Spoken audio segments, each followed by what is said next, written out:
Yo, what's good? I know.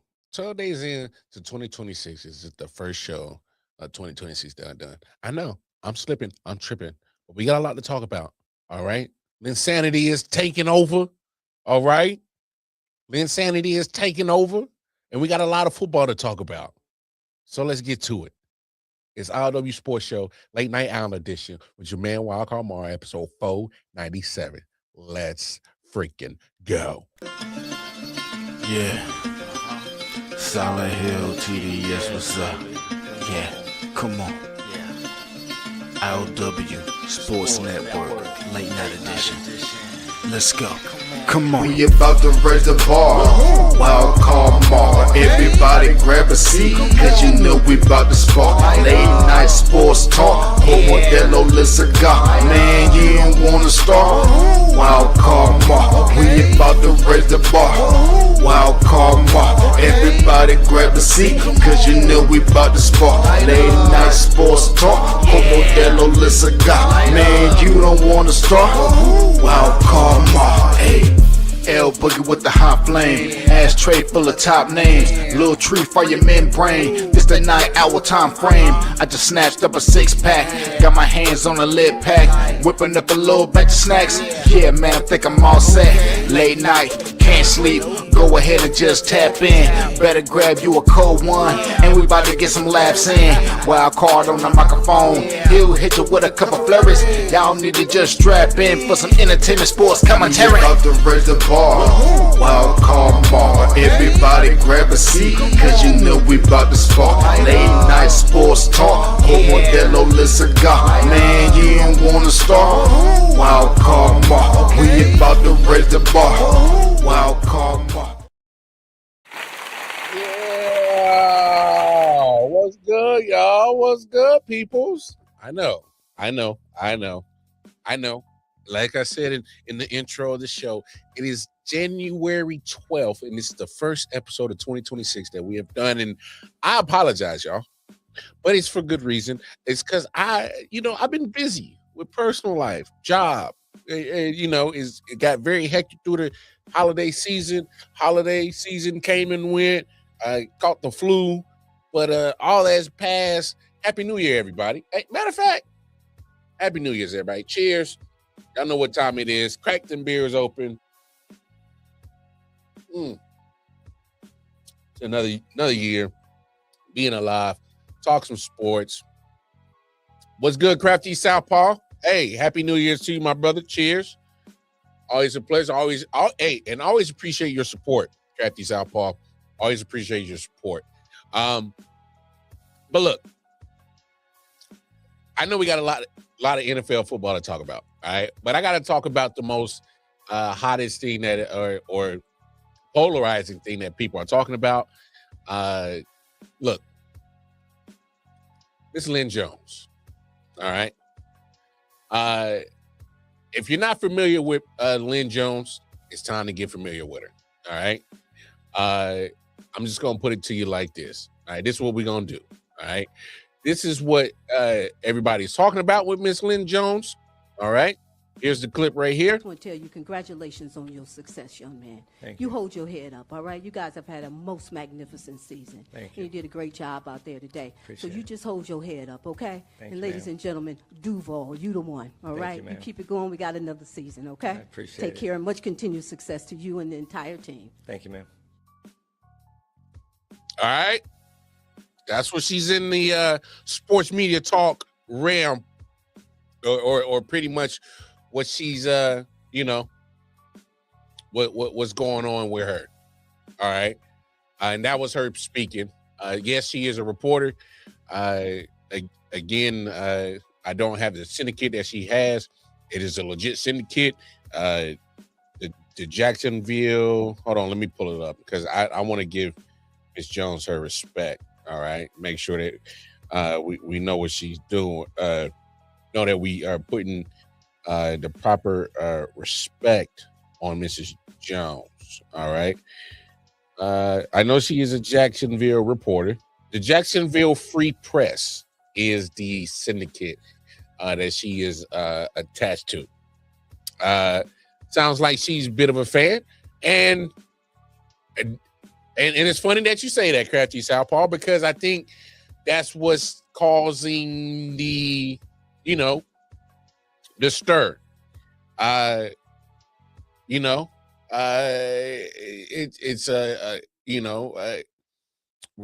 People want reporters to report. All right. At least that's the sentiment that I'm getting. I had no issue with it. Pat McAfee, I saw what he had to say. Saw what Dan Patrick had to say. Saw what other journalists and other people had to say. My man Down Sports. Shout out Man Down Sports. Make sure y'all go over there, tap in with Man Down Sports, like, share, subscribe to their content, man. They be on it, man. They be having the dope content blazing. But my thing is with the Lynn Jones situation is that, all right, I'm just going to call it what it is. All right. In that situation, I saw a black woman.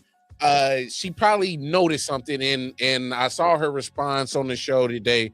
I just saw a black woman that was generally being positive in a moment that she saw somebody down. Obviously, Liam Cohen, the head coach of the Jaguars, just lost a playoff game. It's his rookie season. He did a fantastic turnaround, taking a 4-13 Jacksonville Jaguars team to then this year being 13-4, winning the division and hosting a playoff game. Now, I bring up Miss Jones's where she works at, the Jacksonville Free Press. She's been writing in Jacksonville for a long time. All right. That is a godly woman. So my main point of what I heard was just literally just a black woman who's a godly woman. All right. Just in a moment of humanity, just giving some positive words. And I think at most 20 to 27 seconds is what she used up. All right. And I get it. People want to, at the presser, you're supposed to be a reporter, supposed to do your job, this and that. You don't think she knows that? My main thing is that at one point, whatever your job, whatever your occupation is, I think there are always moments at any occupation that is, you're going to run into a situation where, do I stick to my job or do I be a human being? For example, I have a culinary background, all right? And there was a time when I was a sous chef down in Charlotte, North Carolina, working at a restaurant. And if I just stuck to just cooking, I felt like I didn't complete my job. And what I mean by that is that if I needed to help run food, I would go run food. If I needed, they needed help clearing tables, and if I had time, I would go help clear tables. The point is that I felt like I was meant to be more than just a chef or a cook. As in, there were times where I would interact with customers, and there were times where a server would come back and be like, hey, just to let you know, the fact that you went out there, talked to those people at the table, let them know what was going on, and just being a communicative human being, talking to them politely, that helped my tip out, and they also wrote a note and say, hey, man, great experience. So imagine if I didn't take that moment out of just, being more than just a cook, a chef. She was being more than just a reporter in that moment. She noticed that Liam Cohen was emotionally distraught, down in the dumps, tore up, that they just lost, and all the great things that this team has done, and they were so close to advancing. And instead of her just doing her job and going through the same motions, she felt her sense and compelled to say that. And what's the problem? That's my biggest question, is why is this such a problem? Why is this bothering people so bad that she did that? Had a moment of humanity, a moment of positivity. Why is that such a problem? Are we that conditioned as human beings nowadays that we are just so just exposed to so much negativity, so much hate, so much vitriol, so much depression, so much negativity shit that we are just oh my God, positive moment. Better. She's the devil. Like, are we that conditioned? Are we that far away from humanity? Huh? I mean, look, and I get it. You're not wrong. She did sound like a fan, but she also sounded like a person that was just like, hey, I know you're down. I can see you mentally, emotionally down, but I'm just going to remind you of the great season that you had as a rookie head coach in the NFL that just turned around a trash-ass program before you stepped into it and you immediately turned it around. I just want to remind you of that. Because that's all she did was tell a man that was down in the dumps, distraught, hurt. Right? Hurt. All right, make sure my man was hurt. All she did was just say, hey, just to give you a quick refresher, all the great things that you did this year, my man, is to keep your head up. Because look what you've done. What's wrong with that? There's been people that has done that over numerous times, regardless of what their occupation is, and like I don't know. I'm just kind of just like irritated with the fact that people gotta, defend themselves for being positive. This is crazy. This is crazy. This is nearly Lynn-Sanity all over again because the woman took a moment to be a human being. We are that far away from being nice to each other, decent to each other, that we can't even, that even a positive moment is causing this much ruckus. This is crazy to me. And look, I get it. I'm a sports, it's supposed to be about sports. But I think it also needs to go on and to speak to the other situations of how media interacts with that sports world. Like, what are the rules? Obviously, I'm not a journalist. I ain't gonna pretend to be. I podcast, I content create, I got a regular 9 to 5. I'm a dad, I'm a husband. I am the furthest thing from the journalist. I will never pretend to be. I don't care to be. All right? Because I don't know. I don't want to be. I'm like who I am, and I don't like restraints on how and what I'm trying to say. I have no narratives. I have no objectives. I have opinions. And my opinions are based on what I see and what is in relation to what the topic or whatever it is we need to talk about. That's it. All right. I'm opinionated. I'm an opinion giver. All right. And I'm willing to always have an open dialogue as long as we keep it respectful. That's what I do. For you journalists that went to journalism school, bravo to you. Respect to y'all. All right. What's good, Lacoste Sauce? Hey, always a Chiefs fan, even though, won a good season, but it's all right. But my main point is what? We're that far gone? We're that far gone that we can't even just have a quick human moment. I'm trying to tell everybody has had a human moment pop up at their occupation, no matter what. Where there was a moment where, hey, normally I wouldn't do this, but the good human in me, this is just a moment. We just gonna find a solution and then keep it put. Find a solution, keep it pushing. Find a solution, keep it pushing. That's it. She didn't take up 10 minutes of nobody's time. 20 to 27 seconds is all she used. 20 to 27 seconds is that detriment to, oh my gosh, how dare you? But my thing, the hypocrisy is, and I gotta point it out, is the same people who are upset with this Do we have a problem with this? This was Kevin Stefanski sometime this season, and I don't know the journalist name, so forgive me. But this is what he had to say.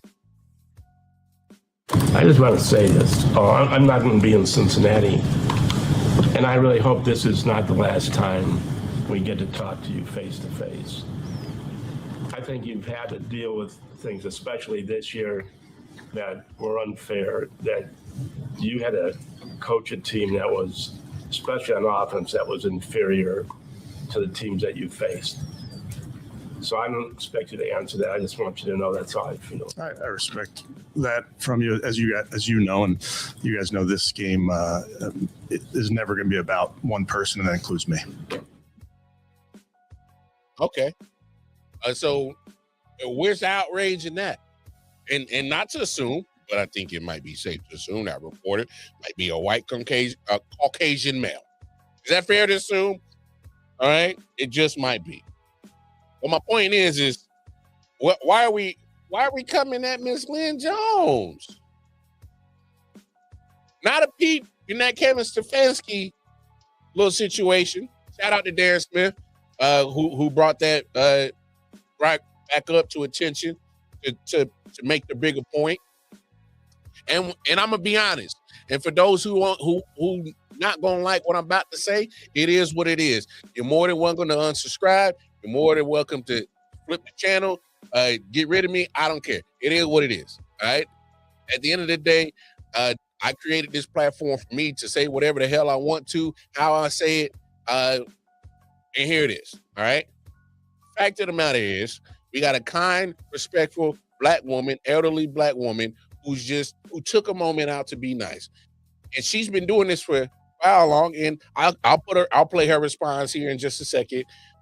But in this situation, we probably got a senior Caucasian male who's sounding very fanboyish. All right. With Kevin Stefanski, and not a peep has been said. I'm really starting to get to this point where it's like, come on, y'all. Even when it comes to the media, we're doing this. We already had the shut up and dribble, movement. Now we just got the shut up and report movement. Is that where we're at? Because this is what it's starting to feel like for people who are taking this quick 27 seconds and blowing it up to such a disgusting act, and her credentials to be pulled, and how dare she do that? Like, we're really getting to that point. We're really about to shut up and report Miss Lynn Jones because she took 20 to 27 seconds out to be a human being. This is crazy. This is asinine to me. It's silly. It's crazy. She was nothing but kind and respectful. You absolutely right. She didn't say nothing bad or mean. But we got a guy here that's literally so pro Kevin Stefanski and fanboy. Now the people said about what he said. And we're calling what Lynn Jones was unprofessional. What that man just did, what he just said, was far beyond unprofessional in the terms of you journalists' little code of ethics. As if y'all got some damn unwritten rule books like y'all the damn Major League Baseball. Y'all worse than MLB, all these unwritten rules. Well, if they unwritten, they not rules, damn it. You want rules and regulation on how to do your occupation? Write the motherfuckers down. Amend them. Come up with a 10 commandments. I don't give a fuck what you do as journalists. Then do it. But you're getting worse than Major League Baseball with all these unwritten rules. This is so unprofessional. Fuck out. Miss me with that bullshit, bro. Come on. But you know what's great? It's all in the midst of this madness. All you haters been throwing dirt on Lynn Jones. Boy, y'all making her popping. She's been around the media game for a minute, because I'll play a clip. She'll split out. She'll blur her credentials. But y'all really got her in another level. She really about to catch her 15 minutes of fame because you hating that much. Was hating on her so much for what she did yesterday, she had to respond. She was in Jacksonville news channels first thing this morning. They couldn't wait to get her on TV. That's what she said. Called you fake media, said that you shouldn't even have been up there asking those kind of questions. So when you heard that, how did that make you feel? I don't take no offense to it. Listen, I've been in this business more than 25 years. I've interviewed from Barack Obama to Terry Bradshaw to, what's my guy named Tiger Woods. So he can say whatever he wants about fake news. I am a member of the Black Press, NNPA, the National Newspaper Association, that's been around more than 100 years. I'm the associate editor of the Jacksonville Free Press, one of the more than 230 African-American newspapers still printing in this country today. In Jacksonville, you had the Florida Star since 1955. We've been around since 1986. In Philadelphia, the Philly Tribune has been printing since 1884. In my hometown of Detroit, the Michigan Chronicle has been printing since 1935. So support the Black Press. So you can call me fake all you want to, honey. I've been doing this a long time. Let me tell you something. People know me. People know me. Okay, Lynn. Talk your shit, baby. Talk your shit. I love it. That's the greatest response you ever could have done. And she's better than me. Because I would have used some very colorful language. You know. Probably talked about it in mom. I'm kidding, y'all. Nah, but for real, I probably wouldn't talk about it in mom. I would have went in. So, Lynn Jones, shout out to you. Mm-hmm. You the real MVP? Yeah. Because you handled that like a pro. You had a moment that I thought it came over you and you felt like you needed to do it. And y'all heard what she said. Over 25 years of being a journalist, y'all don't think she knows about these quote unquote unwritten rules? She said bump that. But it exposes how we are just conditioned as a society that anything positive, let's poo-poo on it. Let's find a way to twist it and make it something negative. Let's do something to try to downgrade it, degrade it. So, I mean, come on. Let's call a spade a spade. All right? It's pretty whack. I mean, it is what it is. Josh Allen is your daddy? No. Josh Allen ain't as handsome as me, so he can't be my daddy. So, Mark 17:56. Miss me with that bullshit. Oh, fucker. Anyway, let's keep this show flowing, all right? Keep it moving. But again, shout out to Miss Lynn Jones, man. You the MVP. Hey, a lot of great football this weekend, all right? A lot of great football. What's good, Bobby? My brother, Bobby G. That's my podcast brother, partner in crime. Y'all make sure y'all tap in with him, Big Mike. Game Time 216. All right. They be doing their things. All right. What days is it? Is it Tuesday and Wednesday? 2:16 Eastern. So forgive me, my partner. I know he got that. All Cleveland sports, him and Big Mike be covering it. Also Thursdays, Fridays, me and the Brody got the Audible podcast on Thursdays and Fridays. So y'all tap in with bro. But look, man, why don't we start right here? Let's start with tonight's game, Texans and Steelers. And it kind of went exactly how I expected it to go. Boot to asses. Boot to asses. Send Aaron Rodgers out on a bad note. That's what I expected. And that's what we got. That's exactly what the hell we got. And I'm just going to say this right here. All right.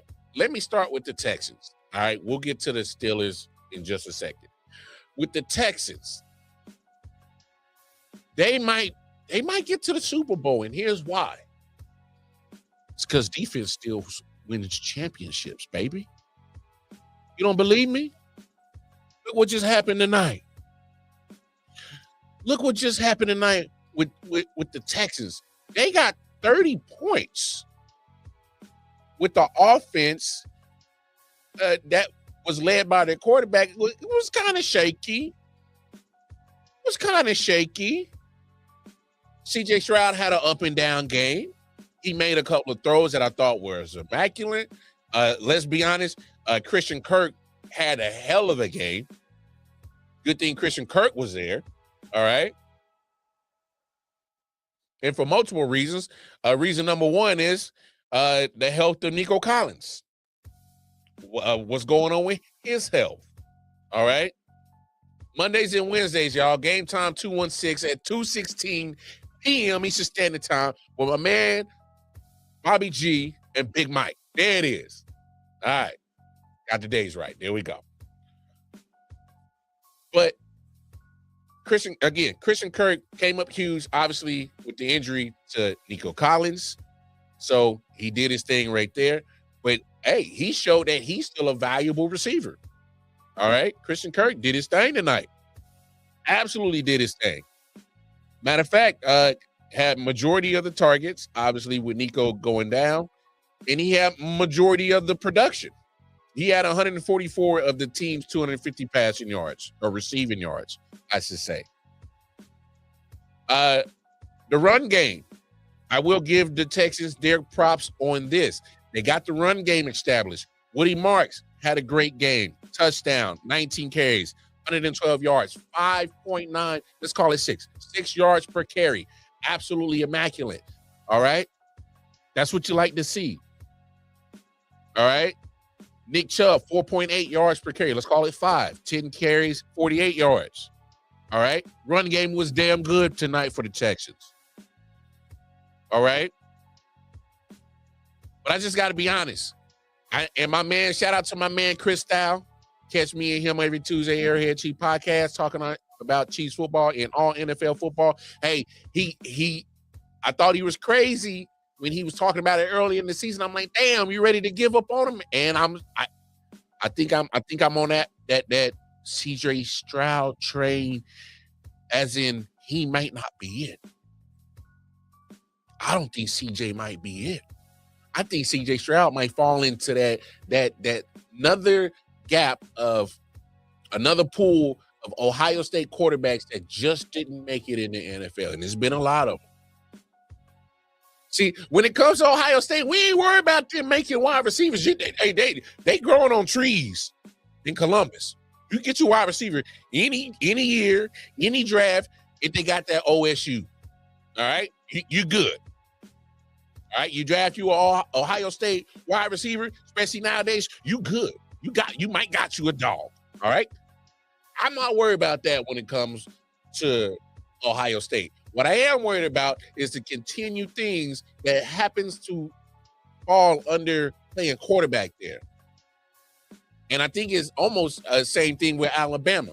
And I've had this theory for a long time now, that Alabama and Ohio State quarterbacks struggle is because they are surrounded by all Americans for 2, 3, lucky 4 years their whole time at Alabama or Ohio State.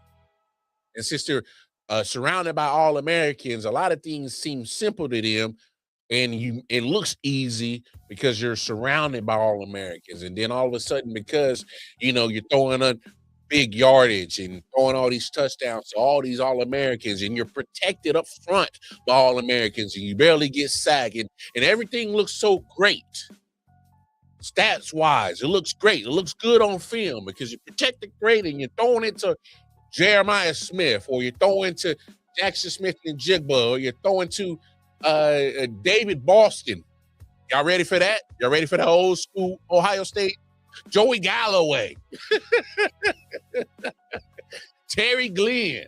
You know what I'm saying? I could go back on Ohio State wide receivers. All right? So when you throw into those cats and you protect it up front, it looks flush.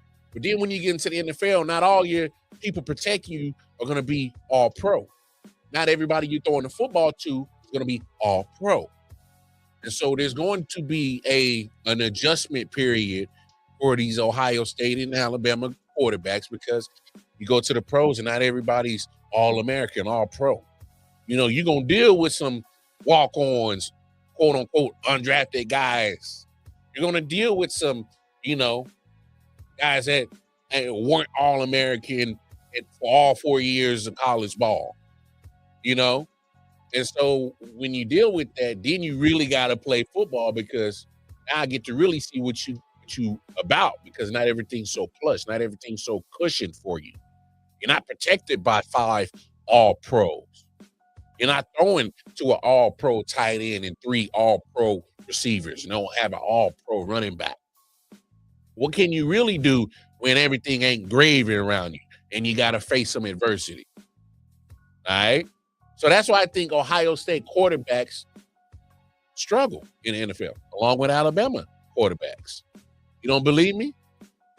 There's some conversation about Jalen Hurts right now. We'll talk about that in a second. But right here, I just thought CJ Stroud, he did make some plays, but I thought he left some on the table. Because if you really look at this score, take 14 points, take 12 points off the board. All right. Everything else, field goals.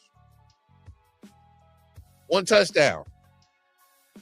All right. A rushing touchdown. I mean, and that rushing touchdown from Woody Marks, hey, it was garbage time. But at defense, this is why they're going to get to the Super Bowl, because that defense, in spite of the up and down and inconsistency that you've been having with CJ Stroud, not only are they dominant, they scoring. They are beating your quarterback into oblivion, knocking the shit out of your wide receivers, punching the hell out of your running back. He ain't getting no rushing yardage. And not only are we going to absolutely beat you up, we're also going to score. You can't do that.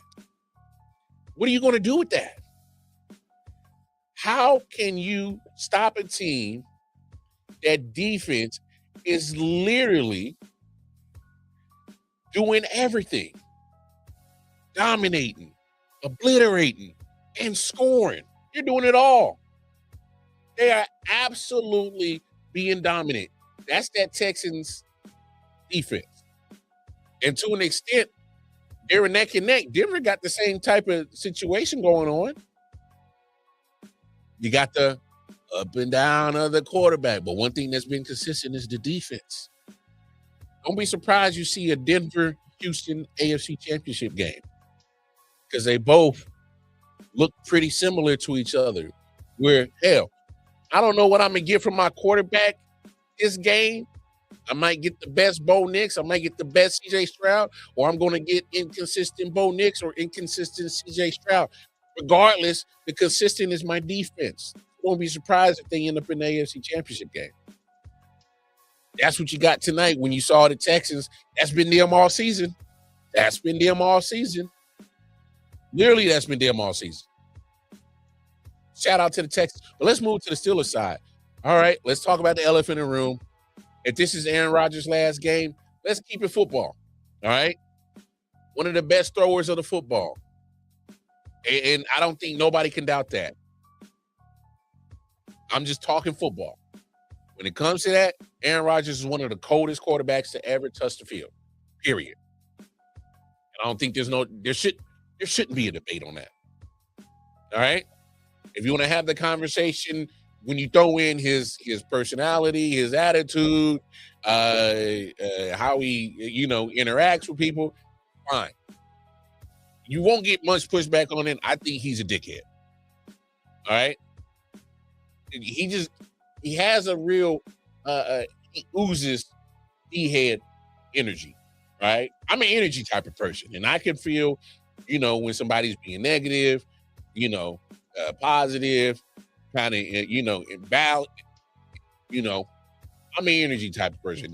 And when I hear him talk and just the way he talks and the things that he says, I get dickhead, straight D-head vibes from him, energy from him. So I won't debate none of that. But if we're talking purely football, if we're talking just football, Aaron Rodgers should be no debate as one of the greatest pure quarterbacks to ever touch the NFL field. I would never go against that. And especially in my lifetime that I've seen football, he's one of the coldest motherfuckers. All right? If there's one thing that Stephen A. Smith that was right, he's a bad man. He's always been a bad man. So let's give Aaron his props are due. Right? But we're not surprised that the Steelers got their ass kicked like this, are we? If you're a true football fan, you knew good and damn well what the script was going to go with the Steelers making it to the playoffs. First of all, we knew they was going to sneak in the damn playoffs. Limp in the damn playoffs. That's what Mike Tomlin's been doing. I saw a stat earlier. He ain't won a playoff game since 2017, but he's been there. He's over 500 every year. Mediocre Mike. That's the inside joke I got with my homie Corey. Mediocre Mike. And I'm not trying to poo-poo on Mike Tomlin because I think the fact that you're consistently being above 500, the obstacles that he's dealt with, they ain't found him a quarterback since being left. You know, a franchise that has been fantastic at getting and drafting wide receivers over many of years somehow can't find him a wide receiver. They had to go trade for DK, and he's, in my opinion, I thought that was a reach, and the fact that they paid him was a reach. But what do I know? All right. He has a solid running back, young offensive line, so you're going to get the ups and downs that comes with that. The defense this year was atrocious. It was bad. It was putrid. It was disgusting, and it did not live up to the standard of what we all, as football fans, think of the Pittsburgh Steelers defense. It wasn't good. Point blank period. Just call a spade a spade. It wasn't good. But I know what a lot of people are going to say. Oh, Mike Tomlin should be fired. And you know what? In most cases, in most situations, a coach that continues to just mosey into the playoffs and get bounced out the first round year after year after year after year. See, those franchises will get sick of that. They'll be like, yo, you hit a glass ceiling. You got to go. We need a new voice. Matter of fact, it just happened to John Harbaugh.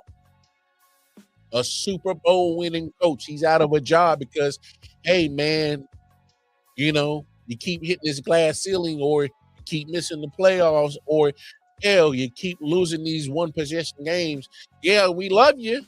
We love that Super Bowl you brought us in 2013, but damn it, we can't keep hitting this glass ceiling. They moved on.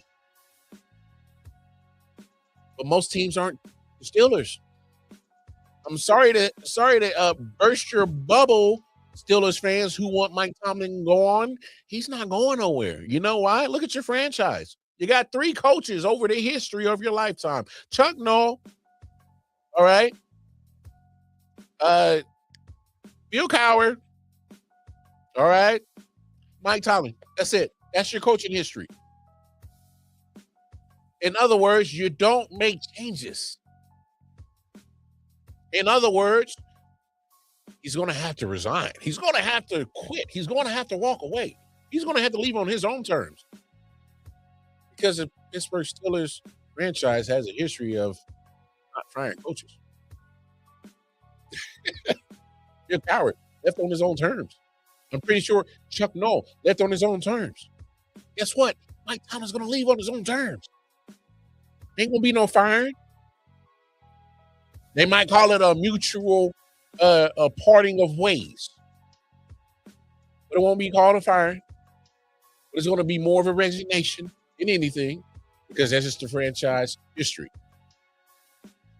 But I got no beef with saying why he should go because we, in most cases, hey, yeah. Hey, man, you ain't gonna keep mosey on in and just being over 500 and think we okay with that, we cool with that.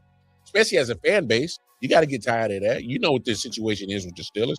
Yeah, we're going to have this roller coaster regular season. We'll sneak into the playoffs, and that'll be the end of that. That's been the Mike Tomlin's tenure. Take out a Super Bowl victory and another Super Bowl appearance. You got a guy just getting into the playoffs and being 500. Hey, I'm just stating facts. I'm just being real. But one thing I will give Mike Tomlin, the fact that he keeps getting to the playoffs, the fact that he keeps getting to 500 with some of the crazy rosters that he has, I like to see what y'all can do with that. Most coaches would have failed and been fired 2-3 years in. I'm just being real. So as much as I can see the give and take when it comes to the conversation of Mike Tomlin. That's all I'm saying. Right? I'm just wanting to point that out. All right, let's go back to Saturday. Saturday, Rams, Panthers. I'll be honest. I was shocked at the effort that the Panthers gave up or that they put up. I was actually shocked at the fact that the Rams didn't look like the Rams. The Rams were looking like a team that, hey, man, yeah, man, we just happy to be here. Blah, blah, blah. It's the Panthers. We'll go on. And then realize, oh, we got to play some football. It's halftime. And it's 17-14. And they in the game. Oh, we got to play. We got to play football. Yeah. Got to play football. I got it, man. I can't remember the guy's name. I got to shout him out. I thought he played a hell of a game for Carolina on defense. What's his name? He was fantastic. He was all over the place. Mike Jackson, number 2, cornerback. Yes. Bravo. I mean, he was putting the clamps on Devontae Adams. Putting that seat. What the youngest do? Put the seatbelt down, clamp him. Yeah. Hey. Mike Jackson was everywhere. Got the interception. Loved the effort. I know, I've been kind of up and down with Bryce Young, but he's kind of been up and down. He did go interception, did have the touchdown. He had the rush touchdown. And he did all he could. I'm a little disappointed that the offensive coordinator didn't stick with trying to get the run game going a little bit better. Rico Dotto has been a baller for you all season, and a nice change of pace. Chuba Hubbard, who actually got into the end zone twice. Jalen Coker had a monster game. He did his damn thing. Ted McMillan had a very solid game, very good game. Sidebar conversation. Don't be surprised if Ted McMillan gets some votes for Offensive Rookie of the Year. I don't know if he'll win it. He can make a case because he did have a 1,000-yard receiving season. He can make a case. I'm willing to hear all kind of arguments about it, but I think he's going to get some votes for some first place votes for sure, but I don't think he'll win it. But don't be surprised if he makes some noise when it comes to that. But no, when it comes to the Panthers, man, and I'm going to touch the Panthers first in this one. Look, they were the golden trash bag of the NFC South. That division was not good this season. You had 3 teams at 8-9, so you had a team that was going to get the playoffs with a losing record, which is crazy.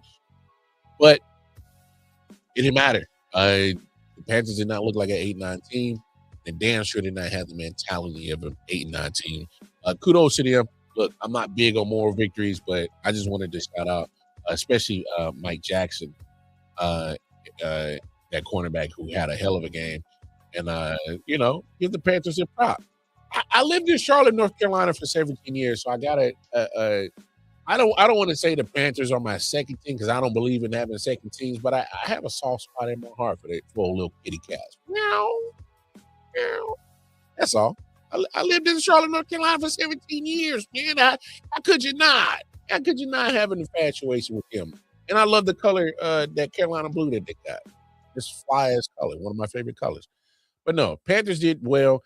Obviously, I think they understand what they got to fix in the offseason. You got to get more offensive line help. You got to. Running back, I think you better find a way to keep Rico Dotto. And I hate to say it, but Xavier Legette, I like you. I like your country ass. I think you cool as hell. Got a cool personality. I think you might need to change the scenery. I don't think Charlotte's good for you. Either you and the OC can't get on the same thing, same page, but I don't know what's going on. The biggest mystery about that game is where did the Panthers D disappear to? And that was weird. I kind of think that Matthew Stafford finally woke up, especially on that final drive and that touchdown throw he threw to Parkinson. That was a crazy throw, crazy catch by Parkinson. But Chapel, I don't know. Defense just decided to just poop the bed in the second half, especially second half. But not. It was just weird. I don't know why they changed up the coverage. They should have stuck with what they were doing, especially the way that Mike Jackson was locking down Devontae Adams. Looked like they was playing a lot of man coverage, and then all of a sudden they went to zone for some reason in that last series. I don't know. I'm just as mystified as you. All right. But when it comes to the Rams, I'll say this, and I'll be brief with the Rams because I think it's, they're good. I thought they were sleepwalking, and they can't do that going against the Bears, and they can't let up because if you saw the Bears, speaking of that next game, the Bears don't quit. All right, y'all. This is the part of the show where Malcolm Mar admits that he might have been wrong about some shit, and I'm okay to admit that. I might have been wrong about Caleb Williams. Okay? I'll eat that. All right? But you know what? It's because he was with Matt Eberflus. That's why. He was with his old fool ass as head coach. See how coaching matters. See how coaching matters. Ben Johnson comes in, and we got Caleb Williams looking like, oh, that dude kind of nice. That jump throw that he did at the end on that fourth down to Roma Dunze had no business making that throw. I don't even know if Patrick makes that throw. I don't know if Josh Allen made a hell of a throw on Sunday himself. So no, Patrick makes that throw. But it's very few. That was an elite quarterback level throw. I might have been wrong about Caleb. I might have been wrong. I might have been wrong about Caleb. Because Ben Johnson got him to kind of, reel in the craziness. He's shown a lot of mobility with his legs this year for sure, which he's done before.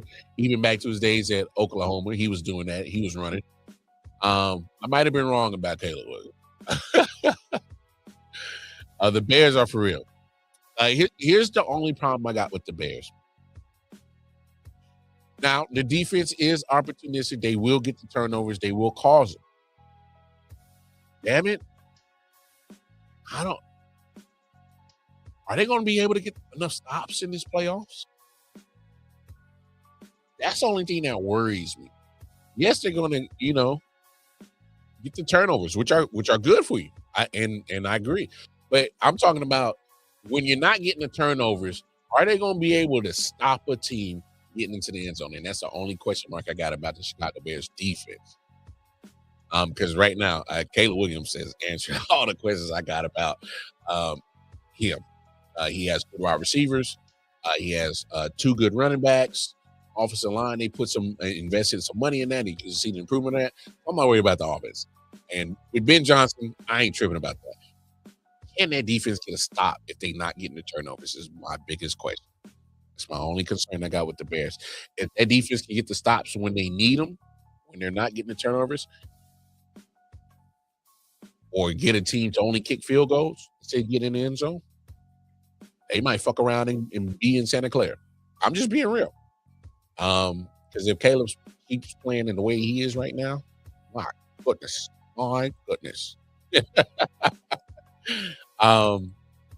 Rams had the best offense in the playoffs, in my opinion.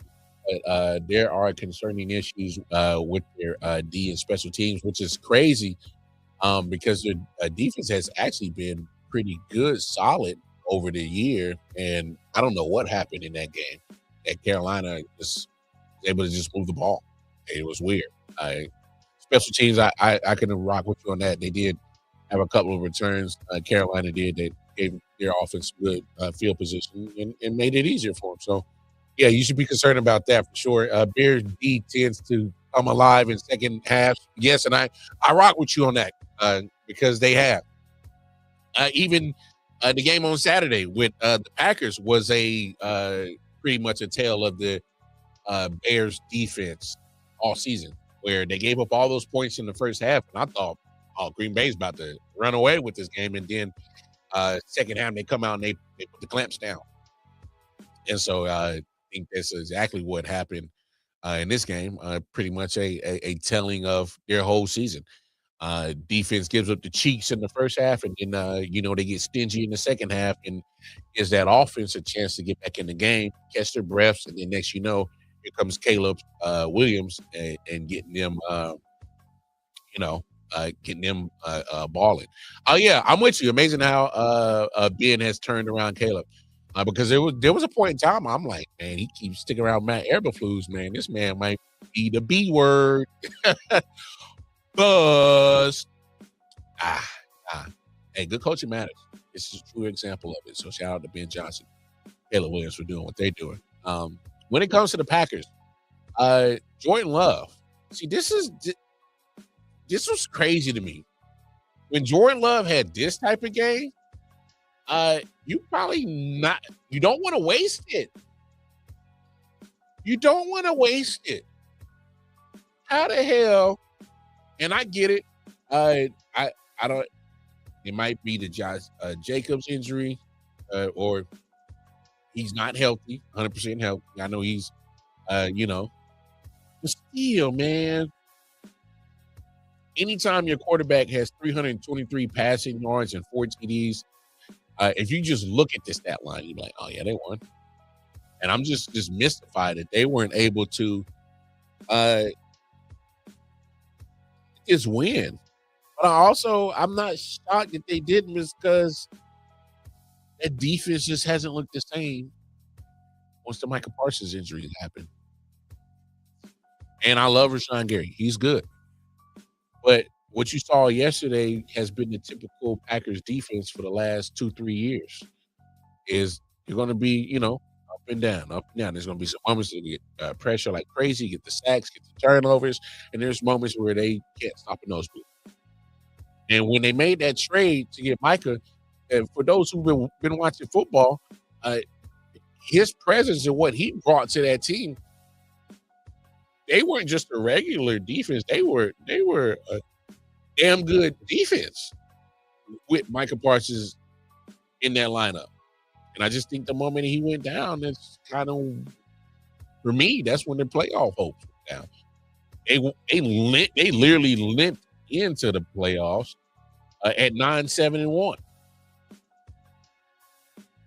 But here's the biggest question, and I saw today is Matt LaFleur, the coach.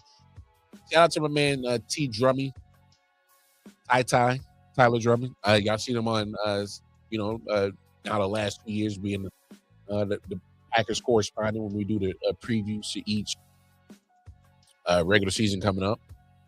And me and him, John, had a quick chat yesterday.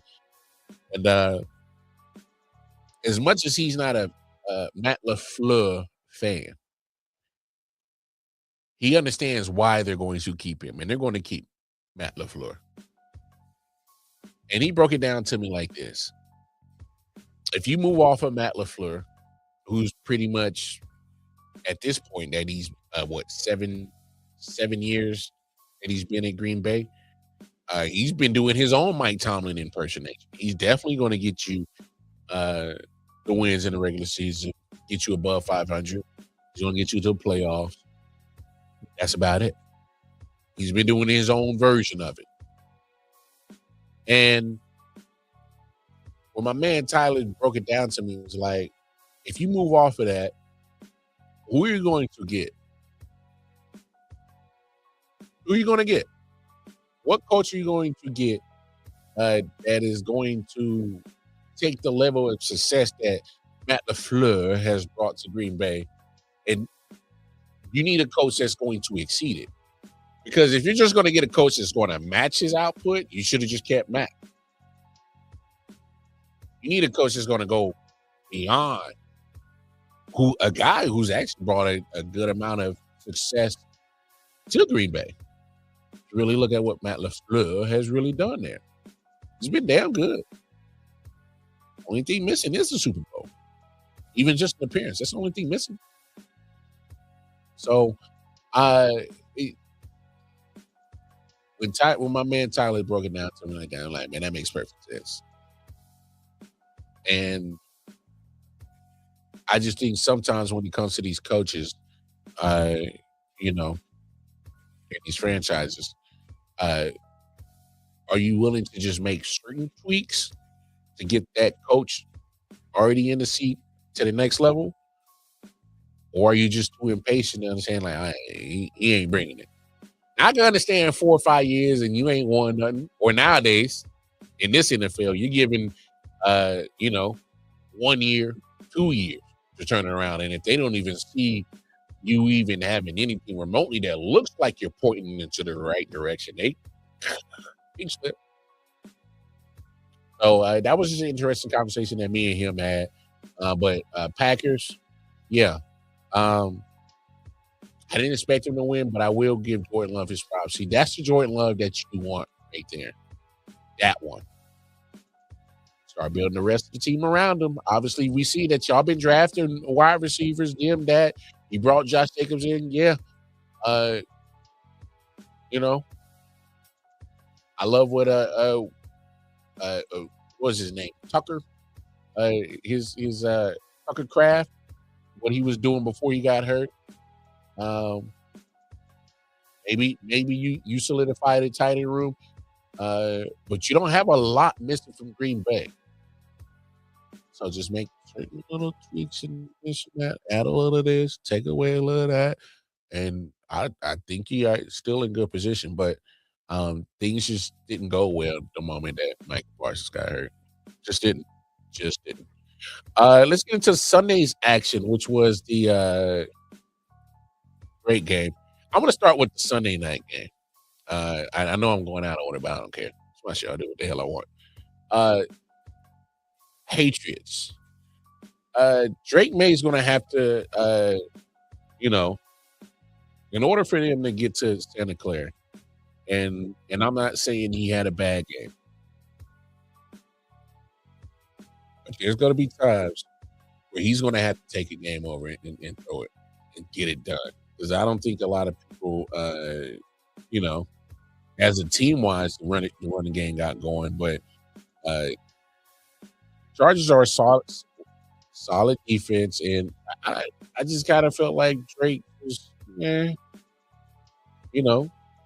either 17 throws, missed 12, and it was kind of, I just kind of chalked it up to just good defense. And if he's going to have those type of games against good defenses, what type of game should I expect when he actually goes against an elite defense? Oh, we'll find out this weekend, right? When Houston comes to town. They got no stress. They on the road, no pressure. You're in front of your home crowd. They're going to play free. That's the last thing you ever want to think about is that Houston Texans playing with no pressure and playing free. Lord have mercy. Well, I hope you got your affairs in order, got your AARP. Yeah, I know you're not old enough, Drake, but I hope you got that health insurance popping, bro, because they coming. They coming. Oh, come on. Hey, you a bot, bro. Don't come in here with that crazy shit talking about fire Andy Reid, the Super Bowl winning coach in Kansas City. Now if he has this season, next year, you can have that conversation, Vontae. All right. What the Chiefs look like this year, if they look like that next year, you can have that conversation. You can start having it. Because then it's going to start looking like that point when he was at Philly was like, all right, you You've been here long enough, but now you're starting to go the other direction. Then that's fine. But, relax. If you're a real Chiefs fan, I think you're crazy to say that. Before 2013, before Andy Reid got here, what'd you have? Well, I tell you what you had. You had a whole bunch of disappointment. All right? Because I'm a lifer. I've been here since 87. I know what it's like to be disappointed. I know what it's like to be, hearts just crushed. John Elway crushes your dreams. The Bills crush your dreams. All right? The Colts crush your dreams. Multiple dreams. I mean, we didn't have Lynn Elliott miss easy kicks. All right? We had two offenses with the coach and the Chiefs versus Peyton Manning. First offense that got stopped, that team was gonna lose. Coach came up with a stop. Guess who lost? So I've been through it all. Am I very critical of Andy Reid? You're damn right. It's because you set a new standard for us. We was losing a lot. Now that we winning, I got different expectations.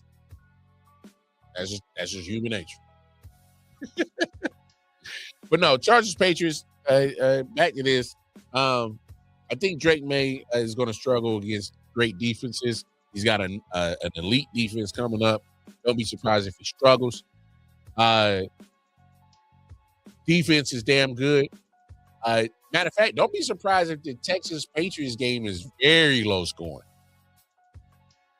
Don't be surprised if we get a 10-7, 13-10 type of game.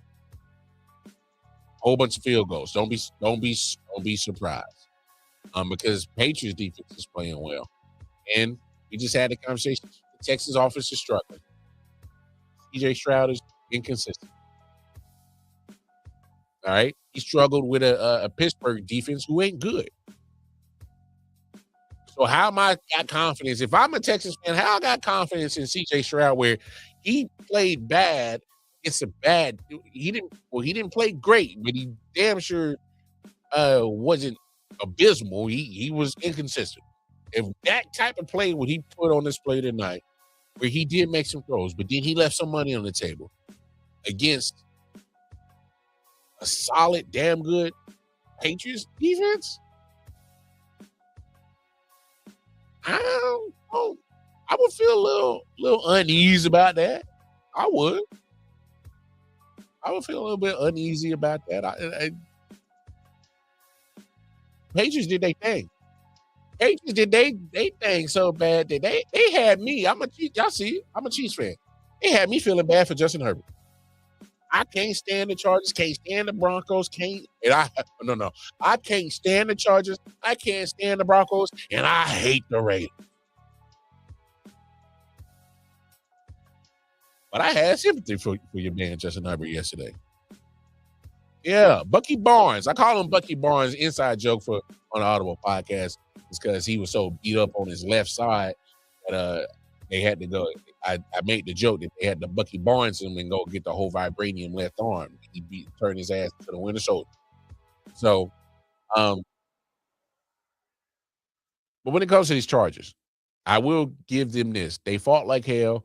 The defense was solid, and Justin Herbert played his ass off. But here's all those injuries to that offensive line comes back up and creeps and bites the Chargers in the ass because he had no time at all. And even in the time when he did have time, his receivers weren't getting open. I mean, I'm literally downstairs. My wife is like, "Why are you so?" I'm like, "Because I'm just a football fan." I'm like, "Yo, somebody get open. Somebody help Justin out. Gotta get open." I thought his wide receivers failed him last night. I don't think they did a great job of separating and getting themselves open in the times that he did have time to throw. But yeah, that was tough. I just got to say this because I got to have this conversation. When did we get to this point where I get analytics is a part of damn near every sport. But Jim Harbaugh killed me with that decision to go for it on 4th down. 5 minutes, 16 seconds in the first quarter, 4-0 to 0. I get the, yeah, man, on the road, so let's play to win. But sometimes I think these coaches be outsmarting themselves. Take the points. It's first quarter. It's 0-0. 5 minutes and 16 seconds. I'm saying just take the points. You're right there. So if you miss it like they did or don't make it like they didn't, okay, so that's a long kickoff. Well, why don't I just actually go and get the points, get at least the 3 points, and then actually go do a kickoff? If I'm going to do a kickoff, and I want it to be after I got points. But with you being so deep into their territory, and when you don't make it, they consider it a long kickoff, a long punt. No, I call that a missed opportunity to get points. The objective of any football game is to make sure when the clocks hit 0-0-0-0 that you have more points on the board than your opponent. Now I get it. This game didn't come down to 3 points. All right? But my main point is there are times when I think these coaches outsmart themselves and you forget the points. That's all I'm saying. Get the points. Because what if this was literally a one possession game, and that field goal that you missed out on could have made a difference? That's all I'm saying. For it to be so early in the game, first quarter, 5 minutes, 16 seconds, and you're going for it on 4th, deep into their territory, take the points. I just think so. That's just me. But hey, what do I know?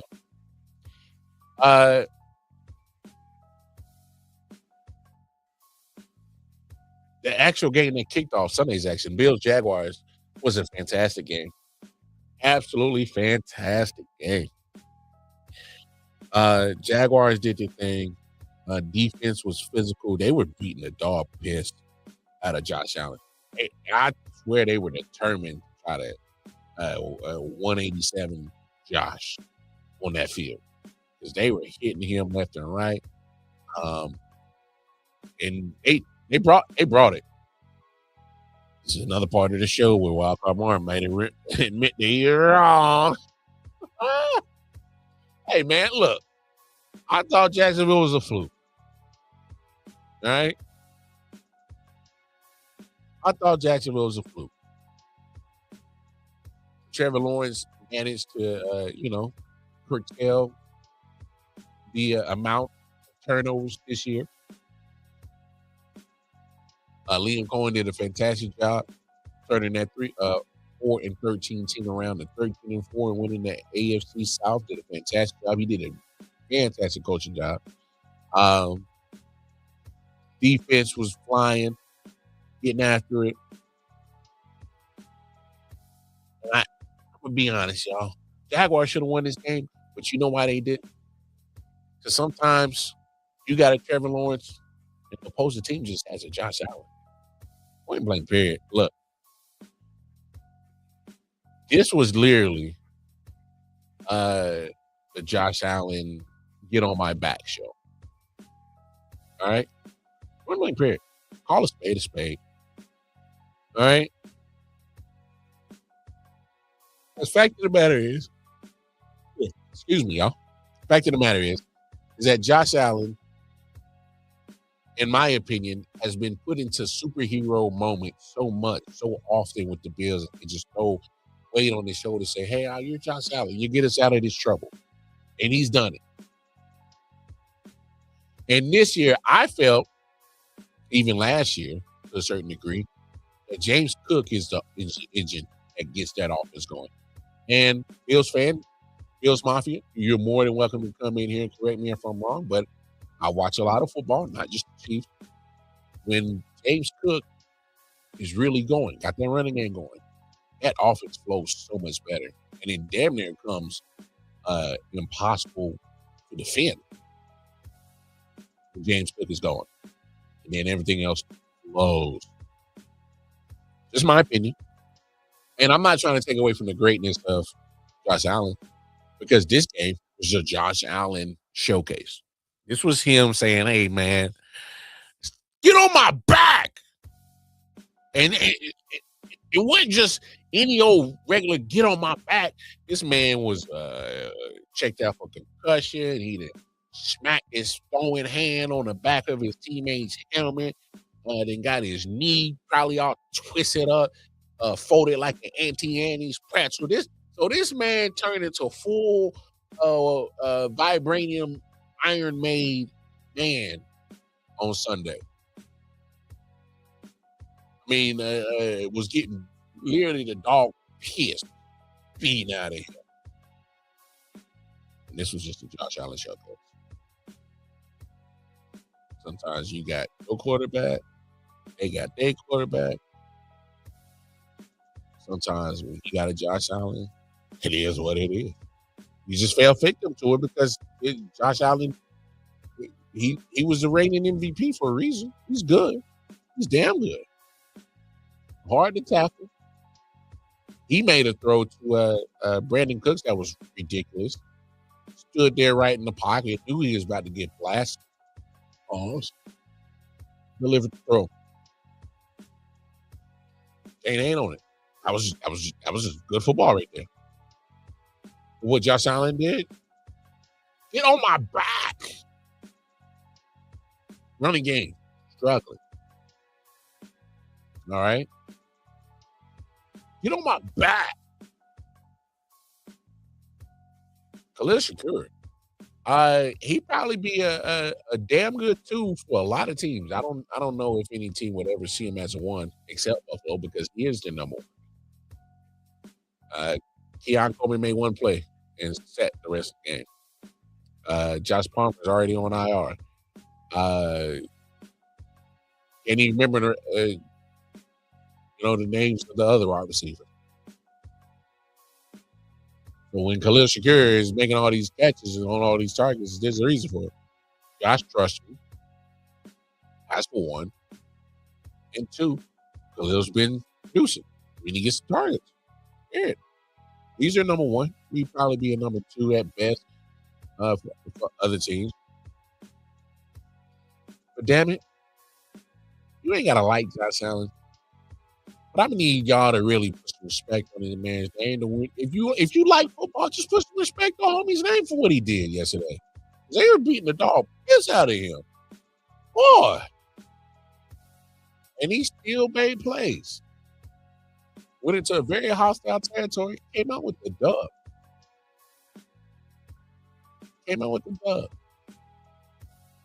Now, Josh. As much as I just praise you, I got to keep it a buck with you, Josh Allen. No Lamar. No Burrow. No Patrick. I know that narrative's been said. I've said it on many platforms that he has to win it. He keep having performances like that. Oh, yeah. He'll be in Santa Clara. He performs like that in Santa Clara, yeah, they'll be raising the trophy. They got to get there. Oh, boy, what they got coming up next? It's going to be tough. That different defense ain't no punks. They ain't going to lay down for any of that. They don't lay down for nobody. They gonna be ready to knock your head off, push you to some turnovers. And let's be honest, y'all. When we see Josh Allen against elite defenses, it's been tough. Defenses that produce the pressure and get the sacks. It's been tough. It's been tough for Josh. He had his worst game against great defenses this year. He struggled against the Falcons, lost. Struggled against the Texans, lost. And those are the two games off the top of my head that they went against defenses or teams with competent defenses. Josh Allen just threw the cape on yesterday. Get on my back. I ain't mad at it. That was good football. And took a beating and kept on going. Hey, you got to respect that. I'm sorry. You call yourself a football fan, you got to respect that. That was some gangster shit, bro. Shout out to Josh Allen. That was some gangster shit. And to finish up our NFL wildcard recap, the upset of the weekend. Oh, it's an upset. And here's why it's an upset. Not just because of seating-wise, obviously being 6-3. But the fact of the matter is when you look at the roster of San Francisco 49ers and all you see is IR. You see a whole bunch of motherfuckers. And you look at who that IR is by, it's some important names. A lot of them on defense. And so when you look at it, you're like, man, okay, Philly, I know y'all been struggling, and we'll get to that. This got to be the get-right game, right? You're going against the banged-up San Francisco team. It's got to be it. And so my main point is you look at San Francisco, who's been all kind of bubble gum, caulk, cement, Gorilla Glue, duct tape, Elmer's glue. I mean, literally anything and everything to try to hold that team together. Damn a next man up mantra. They lived it. It was literally next man up. Down goes somebody else. All right, next man up. That man get hurt. All right, next man up. I mean, especially on the defense, they had 4th, 5th, 6th, 8th, 9th string linebackers playing.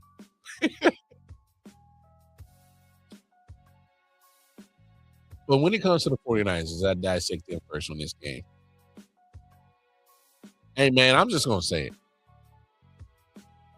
Hey, when these awards come out for this NFL honors and whatnot, I was a big, let's show Liam Cohen his love and give the Rook his prop, Coach of the Year, for what he did for that turnaround. And I would have said he was a shoo-in. But after Sunday night's game, not so fast, my friend. And the reason why I say that is because name another coach that has, Kevin Stefanski done it. The team's just literally just losing players left and right. And this has actually been the par for San Francisco 49ers and Kyle Shanahan. Ever since he's been there, they always got injured. Every year. Never fails. My main point is the fact of this year, when literally it's damn near all of your starting first and second string defense is getting hurt.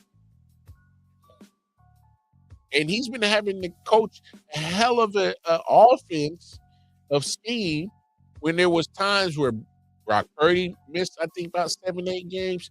George Kittle missed some times. Trent Williams has missed some times. He had Mac Jones in there looking like Joe Montana. Mac Jones was looking good.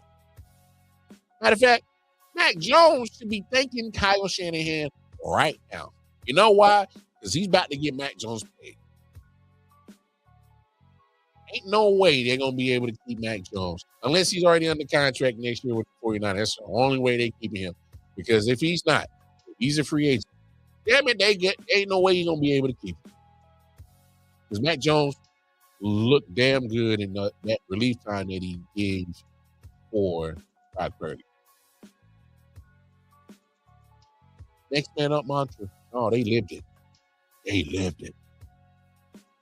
And I got to give Kyle Shanahan his props with this coaching job. And not only that, what just the balls to throw, had that Juwan Jennings throw. That's big nut shit right there, bro. You gotta have big balls. Rane Cojones. Hey, Kyle Shanahan, my coach of the year. I don't give down. Get that man coach of the year just of what he just did yesterday. Because that ain't no slouch ass defense that he just took down. That wasn't no cupcake defense. Back half of this regular season, that Philly defense been one of the most nastiest defense of the NFL. When you got Big Davis and Jalen Carter in the middle, just causing havoc, disrupting everything. Zach Bond being a fantastic linebacker. The secondary is all right, coming to his own. They had a moment, but I just got to give it. My man, time 18-1-8. It's not easy being New England Patriots when they had Tom Brady and the Belichick. Now you want to get rid of Andy Reid. More of a concern than Patrick Mahomes. Well, I ain't trying to get rid of Andy Reid. I think were you responding to that? I hope so. But and I'm gonna be honest with you. With time, all right. As a Chiefs fan, I watch a lot of Chiefs games. All right. If you got concerns about Patrick Mahomes, I don't think you're really watching the game. I don't think you're really watching the Chiefs game if you're saying the concern to be Patrick Mahomes. Because if you really was watching the Chiefs game, you was really watching the Chiefs game. You used to see a lot that Patrick Mahomes masks of what his greatness makes things look a little different than what they, should appear to be. Trust me, he covers a lot of deficiencies. That's what's wrong with that offense. Trust. I'm just letting you know. So, man, what's up? I'm good, man. Hope all is well. Happy New Year to you, man. Happy New Year to you. Well, we just got to give 49ers credit where credit was due. I didn't expect them to be in this position. A double-digit win season team. So, I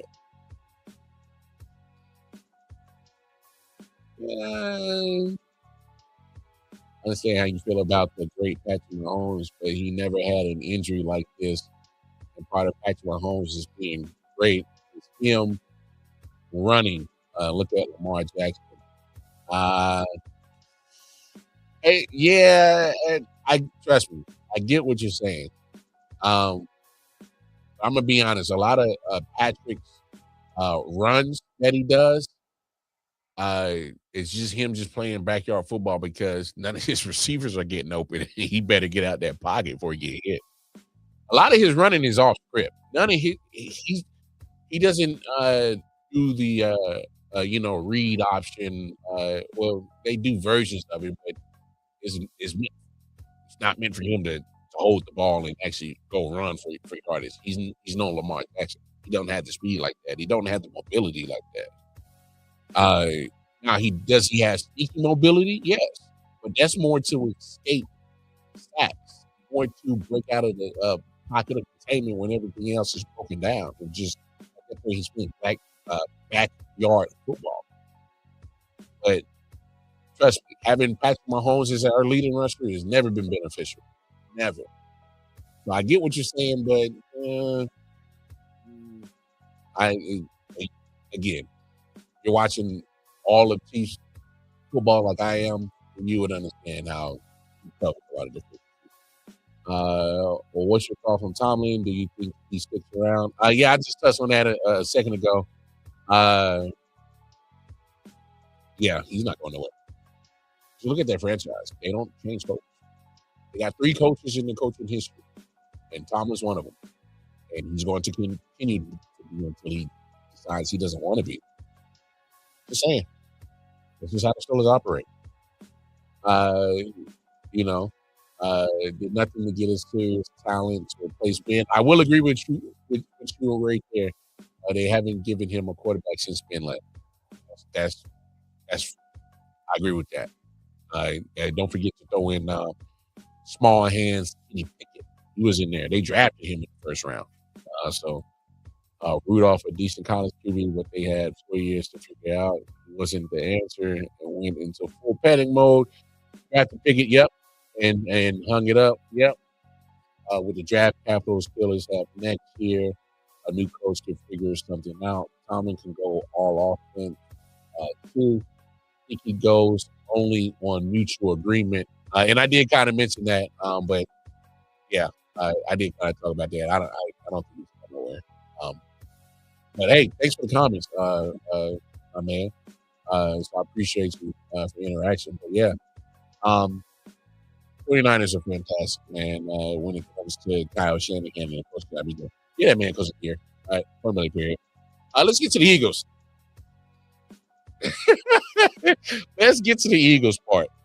And before I give my take on, I guess, what is it, solutions? Hey, man, this is what I love about certain people who just keep it real when it comes to the media. Check out my man, Swagger.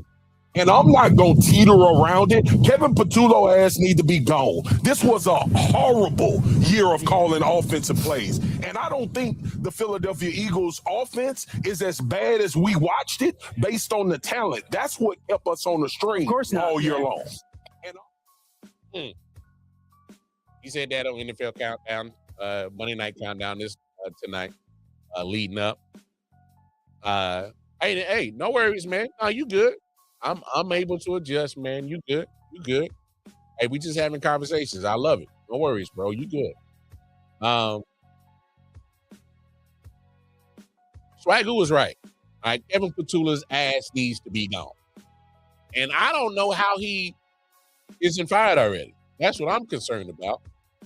But the only thing that's really concerning me is apparently these talks, these talks that Sean Shady McCoy is having with people he's in the know in, and he goes on his podcast Speakeasy and says, well, I know people in the building, and the offense is so dumbed down it's because their quarterback can't do it.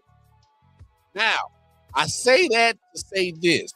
Remember that conversation we was having earlier about C.J. Stroud and being Ohio State quarterbacks and how it's so plush around all pros, and then you get to the pros, you get to the NFL, and it looks a little different because you're not surrounded by all pros. Not everybody's a Pro Bowl wide receiver, running back, tight end, and Pro Bowlers all protect you up front. Yeah, ain't so plush like it was at Alabama or Ohio State as it is in the NFL. That's what there's an Alabama quarterback and Jalen Hurts in Philly. He got, NFL ain't so hot when, not all your offensive linemen are all pros. You got a couple of all pro receivers who somehow mysteriously couldn't catch a damn cold yesterday. Couldn't catch nothing. A.J. Brown, give me the ball. Okay, we give it to you. Hey, you can't be loud. And then when they give you what you asking for, and you don't show up, and you literally fumbled the bag. AJ Brown can't do that. You can't be loud, boisterous, saying give me the ball, and then you can't catch it. Can't do that. It's not a good look. Because now it looks like you're just going to be a disturbance. And you're not going to produce. And they don't care how much money you make.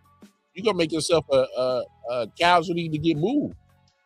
If that's what you really want, then it looks like they might oblige you. That's all I'm saying. But that final play, Just four go routes. That's it. That was some Madden playbook shit. 4 go routes. Just go. That's that's what it is.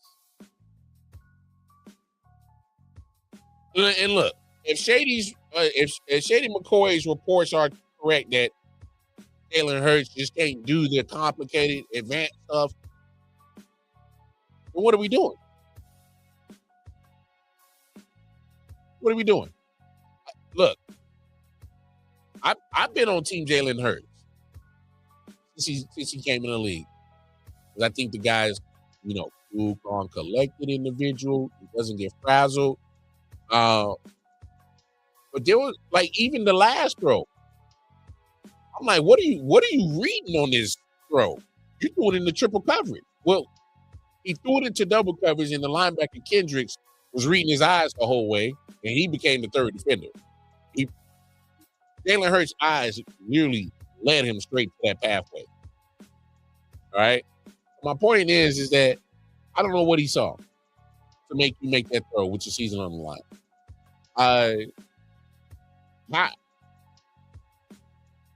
Here's my problem with Kevin Patullo. Okay, say Jalen Hurts is struggling. You still got Saquon Barkley. That man just ran 2,000 yards last year. You can't get creative on how to get this running game going with concepts. Hell, maybe even get under center or find a fullback or something. Try something to get the running game going, because you saw how it was night and day. See, like last year, the 2,000 yards from Saquon Barkley covered up these same problems that they were having this year. So these problems were nothing new. The fact of the matter is that you don't have a 2,000-yard rusher this year. So everything looks under the microscope a little bit more. Eagles' offense was bad. It was putrid. It's been putrid. It's been duped. And it literally is really, really baffling me. Like, I'm just waiting for somebody to come out and tell the truth on why y'all was so damn bad the last couple of years. I'm curious. I want to be a fly on the wall, hear the conversations or something, so I can hear the truth and get the truth on. Is it because Jalen Hurts is struggling, can't do anything? Is it Kevin Patullo? What is it? What is it? I need somebody to share some light, tell the truth. I know we'll probably never get it until another 20, 25 years down the line when somebody has a tell-all memoir and tell the truth. Hopefully, Nick Sirianni ain't the guy that does it, because I don't want nothing else from that guy. Is it me? But does Nick Sirianni have a punchable face? He has a very punchable face. See his face? I don't want to punch him. Straight in his, right there on the fucking chin. Wow. He also brings out D-bag energy. I get D-bag energy from him. He's a total douche. I'm sorry.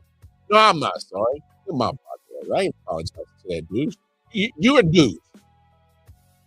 D-bag is Nick Sirianni. How the hell he still got it? Well, had he not won that Super Bowl, I think he probably don't get it twisted. You saw what Philly did to Doug P. Right there. Yeah. They ain't gonna be worried about all that shit. The Eagles got some work to do. We got some work to do. You got a lot of expensive players with a lot of name that carries some weight, and you got to figure out what you're gonna do with this roster. Offensively, I can continue to just have Saquon Barkley, Devontae Smith, A.J. Brown, and y'all can get a coherent offense. So yeah, I got some fixes to do. Let's look at these comments real quick. Did you see the kid they interviewed the other day calling for a Patullo to flip burgers? Oh, that's crazy. Patrick Mahomes and Lamar Jackson, I know they like to run with the ball. At some point in that car, is it going to have to sit in that pocket to protect their career? I mean, if you really been looking at it, both Lamar and Patrick's been doing it, but Lamar over the last couple of years has really made it a actual, goal of his to stay in the pocket. He's been doing a lot of trying to throw first before he absolutely has to take off running. Now, old offensive coordinators are still going to put him in running situations with the read option because you want Jackson, so you should. But he's actually making a conscious effort to not stay in the pocket. So obligation to be out the door. Yeah, I hear you. Oh man, this guy Frank is all that work. Yeah, I don't even know what's happening. You can give him the Kaepernick treatment, multiple targets, that ISO pushes of the field, easy reads, decision making on the last game. Well, okay, the Super Bowl appearances were legit. And see, that's the thing with Jalen Hurts, because I think he does play well in big moments. That's why I was kind of shocked with his performance yesterday. He has shown that ability to play well in big time games. It matters. He plays well.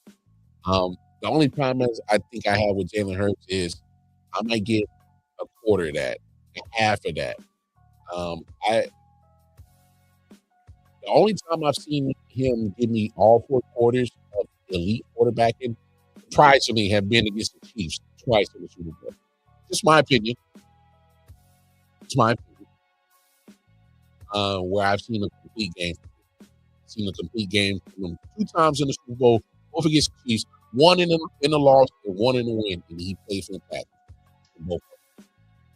So I don't know. I don't know. Look, if Shady McCoy's people that he's talking to is saying that, I can only take it for face value. Again, I'm not in there. I'm not in the know. I tell you this, and if you put Jalen Hurts on a top 32 list right now of 32 starters in the NFL right now, is he top 10? No, in my opinion, which has kind of changed now because I do admire the winning aspect of him, but I actually do need to quarterback though. And I think another thing that's really tripping me out is why didn't they use his running ability a little bit more? And that's the crazy thing. When we see elite, the best Jalen Hurts is when he's able to do both in that same game, where he's a threat running the ball, and you got defenses that want to, put in the box. And now I got to account for his running ability along with Saquon's. And then, here's Devontae and A.J. Brown getting off. Here's Goddard going straight down the team, making great plays. So the running ability has opened up the passing ability for Jalen Hurts. And so I just think at least be some give and take. You need to do a little bit of things that play into the strength of what Jalen Hurts does, which is also part of his mobility. That's one of those things that he does well. And get the offense going like that. But again, I don't know the truth. I don't think we'll ever get it for at least for another 10, 15, 20 years. So we'll see. I don't know. Because they are all cranking their homes a locker room together. Oh, you're talking about the Eagles. Okay. I'm glad you cleared that up because I was like, I ain't cranking nothing, bro. I said, I ain't cranking nothing, man. Yeah, so well, you did say the last play was Madden type shit. The roster is literally a Madden with drink, which is crazy. because that is a fantasy damn near offense. You got studs all over that offense. And that's crazy. That opinion is valid. You can't be disagreed upon. Completely with you on that being his two best games ever. Yeah. Just saying. 3 balls and 2 strikes. Was he hurt and we didn't know? And see that's what that's another thing. I don't think he was hurt. I think that's part of the Kevin Patullo part of this situation where it's like, hey man, you happen to be a good running quarterback. Let's try to get that into motion. But for Jalen Hurts, what kind of carries did he have? He had 5 carries for 14 yards. I don't know if that's the stat line that I would want. I tell you what part of the stat line I don't like. 35 attempts. Hey, look, I'm just gonna say this right now. I am part of the Jalen Hurts fan club, but 20 to 25 attempts is as far as I'm willing to go. All right, 20 to 25 attempts is as far as I'm willing to go. If you take away 10 of those attempts and actually turn them into running attempts where he has 15 carries and you kind of crank up the yardage, especially, set up that opens up the whole playbook because now if I'm a defensive coordinator, I'm worried about Jalen Hurts running the ball, and I'm worried about Saquon Barkley missing 2,000 yards. So, I'm with you. 3 balls and 2 strikes. It might be. I don't know if there's something coming out. I don't know. It was just. It was baffling to me because we've seen Jalen Hurts in most games get more than 5 carries. I don't know. I don't know if that's Kevin Patullo. I don't know if he's hurt. When I'm getting into the memoir, whoever decides to write it first. I don't know. This is probably one of the most baffling cases of football, I guess, history that I've ever seen. This is crazy. Philadelphia's offense has been terrible all year. If you're on the field, you are not hurt. I hear you. And plus, at this time of the calendar season or NFL calendar season, January, if you're still playing as a team, you're not healthy. I mean, and here's my thing. Unless you got a devastating injury to your quarterback, I ain't trying to hear the excuses about your injuries. All right? I'm looking at San Francisco. Just won a playoff game. They already came in with probably one of the most injured teams, and they left with a W. All right? Still one of the most injured. All right? I get it. Injuries happen. It's football. It's a violent sport. For me, I can only use an injury where I gotta, at some point we gotta reel it in and call it a spade and just say you just can play good football. That's all I'm saying. So I hear what you're saying, but got all the time in the world. As no reason to scramble, was just making the wrong read on bad play designs. Calling more often than not. Yeah, and that's part of the mixture. Again, like I said, that last play, all go route from all 4 receivers was crazy, and that was a bad read from Jalen to clearly throw it into double coverage. His eyes led Kenny to be the first and then the pass rush. So it was a mixture of both. It was bad. Look at Josh Allen against the Jags, possible concussion. Bum ankle hurt, and still went out and grabbed the game by the neck. No, he grabbed it by the fucking balls. He said, this is my shit.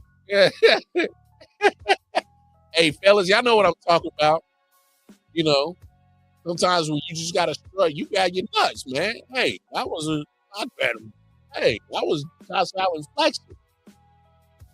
And he went out and took a hold of that game. And the crazy thing is, we've seen Jalen Hurts have great performances and great moments. I'm just baffled that the last 2 years have been very confusing, needless to say, on his performances. When you get the up and down. Obviously, this year with Kevin Patullo, the play calling wasn't great. It was pretty basic. All right. It was pretty basic. But the Eagles are gone. With that being said, there will be a new champion in the NFL. Who's it going to be? Who's it going to be? It's going to be some great teams out there. And, as we go over the matchup, Saturday, 4:30 p.m. Eastern Standard Time, you got Bills Broncos up first. That's going to be a great game. 8 p.m. Eastern later on Saturday night, you got 49ers Seahawks. You got two divisional rivals. Love that matchup. Can't wait to see that. And then on Sunday, Texans Patriots, 3 p.m. Eastern Standard Time. And then Rams Bears, 6:30 p.m. Eastern Standard Time. So those are your divisional matchups. We'll probably go over those.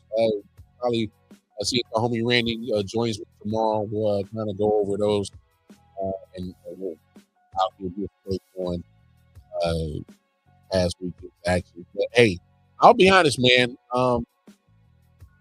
Out of the 6 games, 4 of them were absolutely fantastic.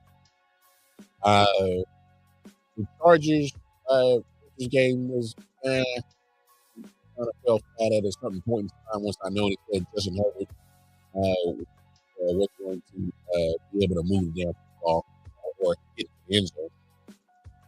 And then, of course, tonight, BTA, Houston defense is the shit. They legit. They've been legit. They've been doing this all season. So, if you've been watching Texas football, that's new to you. Yeah, I'll take 4 out of 6 games being fantastic. I'll take that anytime.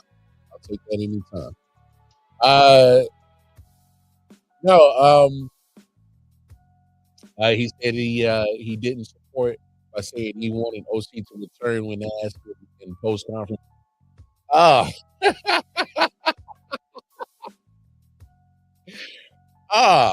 I mean,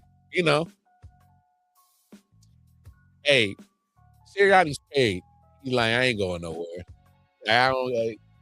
He ain't give a damn. Hey, but look, everybody in the chat, man, I appreciate y'all tapping in with me, having this conversation, joining me. I appreciate it. Again, it's the first show that I've done 2026. I am ashamed of that. I promise to do hard work and all that. So that's part of my New Year's. Okay, I don't do resolutions. I do goals. So part of my New Year's goal is to work on my consistency. Make sure that I get out of content. Obviously, football season is going to start winding down. So we're going to definitely crank it up heavy with some basketball talk here in a short weeks. I watch hockey. I know that. Don't get it twisted. There's some brothers that love some hockey. I'm one of them. All right? But hey, I appreciate all the people in the chat. I appreciate y'all. Do me a favor. Going over to the YouTube channel, if you're watching the YouTube, hit that like button, hit that subscribe button, hit that bell notification, because you never know when I talk,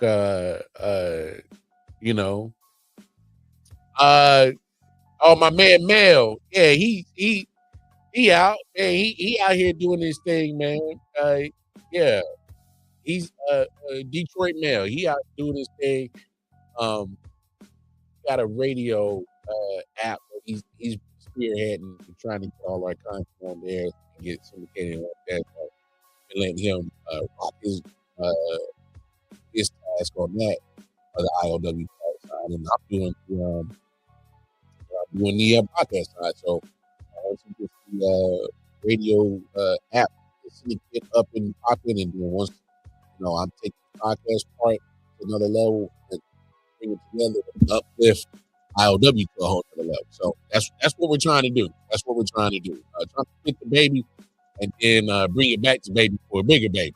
You feel me? So, but yeah, you're linking up for the rest of the playoffs. I'm glad you brought that up. That's why you need to hit that like button, that subscribe button, that bell notification, because you never know when I pop up content. Right? Might be a good chance, a good possibility might be. I might even live stream Saturdays at you. I'm off on Saturday. So, hey, never know. Obviously, college football is coming to an end next week for the national championship game. We'll talk about that leading up to it. A lot to talk about in the sports world. All right. So that's why you got to hit like, subscribe, tap in with the board. I appreciate y'all. Most importantly, man, I'm gonna get up out of here. All right, because it's been a great time. I gotta go. I gotta get up out of here. All right? I'm already 51 minutes over. I usually try to do an hour show, but hey, this was the first year, 2020, first show of 2026. We had to bring that heat. Regardless if my man Randy joins me tomorrow night, I will be here tomorrow night. We'll talk more sports, talk, whatever pops up, right? So, with all that being said, hey, man, you know where to find me. Going over to my Twitter page, Facebook.com, right? You're going to find me personally. Not check out all the content in my back. I got no content besides I.O.W is my baby, but it is what it is. But, hey, I salute y'all. I appreciate y'all. Hey, man, the most important, take care of yourselves. Take care of each other. Hey, man, we need more kindness in this world. Holler at y'all tomorrow. Peace. Yeah. Solid Hill TD, yes, what's up?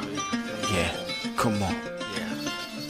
I.O.W. Sports Network, late night edition.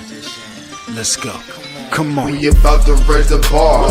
Wild card mark. Everybody grab a seat, cause you know we about to spark. Late night sports talk. Modelo Le Cigar. Man, you don't wanna start. Wild card mark. We about